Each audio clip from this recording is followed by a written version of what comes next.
نماز پڑھنے کے لیے بھی ایک نماز کا یونیفارم ہے. جیسے کہ ہم کسی آفس میں جاتے ہیں یا اسکول کالج بچے جاتے ہیں تو وہاں پر ایک پراپر یونیفارم ہے. اگر اس یونیفارم میں کسی چیز میں کمی ہو تو وہاں پر پنشمنٹ بھی ہوتی ہے، ڈانٹ بھی پڑتی ہے.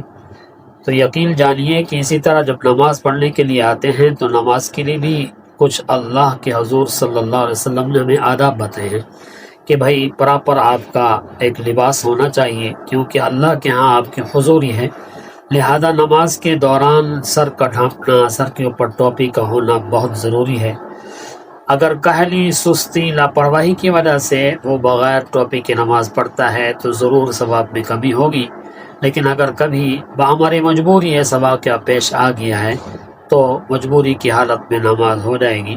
لہذا جب بھی ہم نماز پڑھنے کا ارادہ کریں تو پراپر طور پہ نماز کے جو آداب ہیں، نماز کا جو یونیفارم ہے اس میں ہی جائیں تاکہ مکمل طور پہ ہمیں ثواب ملے.